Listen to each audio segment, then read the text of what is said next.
AMD will transform the data center computing environment today.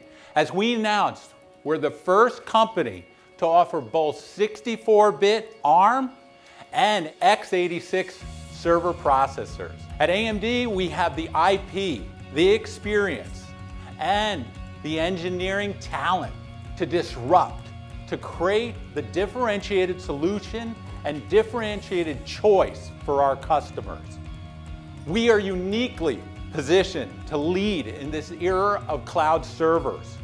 We have a full suite of x86 processors, IP graphics, and now ARM processor cores. Highly integrated system-on-chip technology from ARM looks like a good way forward for servers. AMD's knowledge and expertise of the channel, knowledge of requirements of system designers, and in particular the software ecosystem required in the server space makes a great match.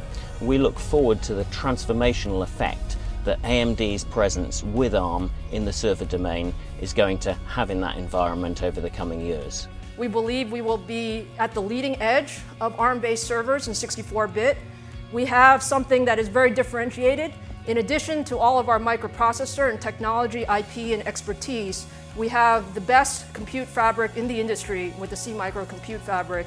And integrating these two pieces together will give us an opportunity to really accelerate the adoption of ARM in the data center. There is no one-size-fits-all.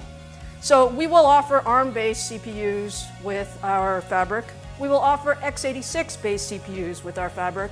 And we will also look at opportunities where we can merge the CPU technology together with graphics compute in an APU form factor that will be very, very good for specific workloads and servers as well.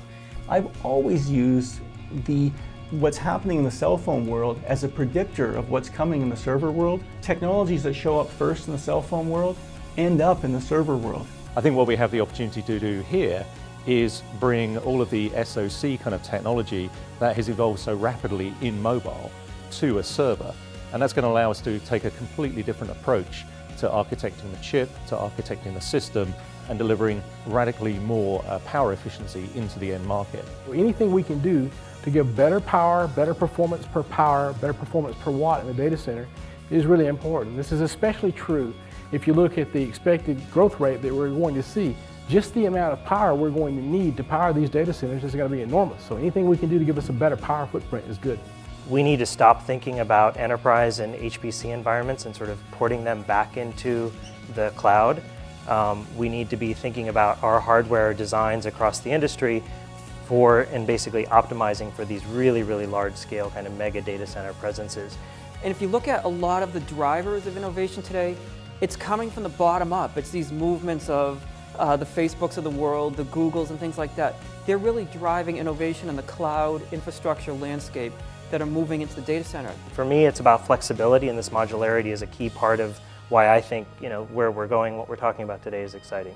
So there's really a lot of opportunity here for really fast-paced innovation, and it really is the combined power of the open source community in conjunction with our hardware and software partners that are really going to enable the marketplace to move quickly to capitalize on these low-powered hyperscale environments. But there are a lot of efforts to bring hardware, software, systems, OEMs together so that we get the entire framework of what's needed to make this successful. It's not really ARM, that's the beauty of it.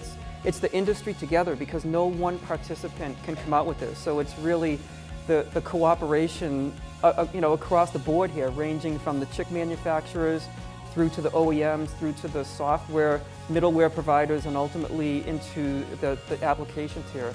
That's what's going to bring it out. This is the future we want to create, and this is the future our customers and partners see.